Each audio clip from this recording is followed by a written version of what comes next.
Doctor Baba Saheb આંબેડકરની પુણ્યતિથિ નિમિત્તે વડોદરા શહેર આમ આદમી પાર્ટી દ્વારા રેસકોર્સ ખાતે આવેલ ડૉક્ટર બાબા સાહેબ આંબેડકરની પ્રતિમાને પુષ્પાંજલિ અર્પણ કરવામાં આવી। ડૉક્ટર ભીમરાવ આંબેડકરની આજે 65મી પુણ્યતિથિ નિમિત્તે બાબા સાહેબ આંબેડકરને 6 એપ્રિલ 1956ના રોજ અંતિમ શ્વાસ લીધા હતા। આજના દિવસને તેમની યાદમાં પરિવહન નિર્વાહ દિવસ તરીકે મનાવવામાં આવ્યા છે।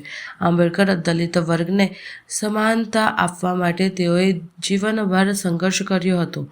આજના આ ખાસ દિને વડોદરા શહેર આમ આદમી પાર્ટી દ્વારા વડોદરા શહેર રેસકોર્સ ખાતે આવેલ ડૉક્ટર બાબા સાહેબ આંબેડકરની પ્રતિમાને પુષ્પાંજલિ અર્પણ કરવામાં આવી હતી। આ કાર્યક્રમમાં આમ આદમી પાર્ટીના પ્રમુખ અને આમ આદમી પાર્ટીના કાર્યકરો ઉપસ્થિત રહ્યા હતા। વધુમાં આમ આદમી પાર્ટીના વિરેન્દ્ર રામીએ જણાવ્યું કે વડોદરા શહેર આમ આદમી પાર્ટી દ્વારા આજે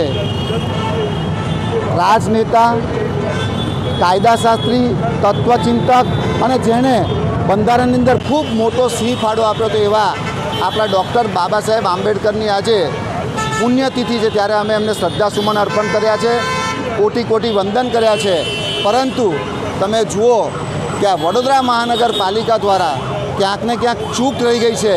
જે રીતે અત્યારે હું તો કહું છું, કોઈ પણ મહાનુભાવ હોય જેણે દેશના અંદર ખૂબ મોટો સિંહ ફાળો આપ્યો હોય એવા જે મહાન વિભૂતિઓ છે, એમના જન્મ હોય કે એમનો શ્રદ્ધાંજલિનો કાર્યક્રમ હોય, એવા સ્ટેચ્યુની સામે થોડુંક રંગરોગાન થવું જોઈએ, થોડાક સુશોભિત થવા જોઈએ, ફૂલોનો શણગાર થવો જોઈએ। પણ તમે જુઓ કે આ જગ્યા પર કોઈ પણ પ્રકારનો કાર્યક્રમ કરવામાં નથી આવ્યો। કોઈ પણ તમે જુઓ એકદમ આપણને દુઃખ થાય।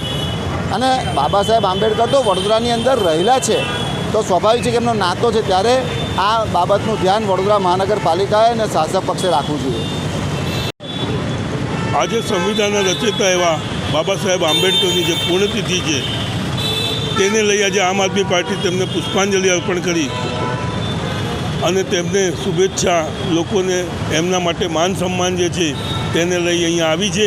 પરંતુ અહીં જોતા જે આજે સત્તામાં સરકાર બેઠેલી છે, સાફ દેખાઈ આવે છે કે તે લોકો જે રીતે સંવિધાનનો વિરોધ કરે છે અથવા તેને બદલવાની વાતો કરે છે, આજે અહીંયા પ્રતિમા પાસે કોઈ પણ જાતનો રંગ રોગાન કે કોઈ પણ જાતની સુવિધા નથી।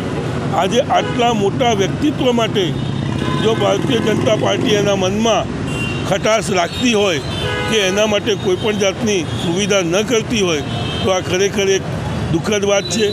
કારણ કે જેણે સંવિધાનનો રચયિતા છે, જે વ્યક્તિ આખું ભારત માટે એક સંવિધાન બનાવ્યું, તેના માટે બી અહીંનું કોર્પોરેશન કે અહીંના કોઈ પણ ધારાસભ્યો અહીં સુધી આવી નથી શકતા। તેમની પાસે એમના માટે સમય નથી।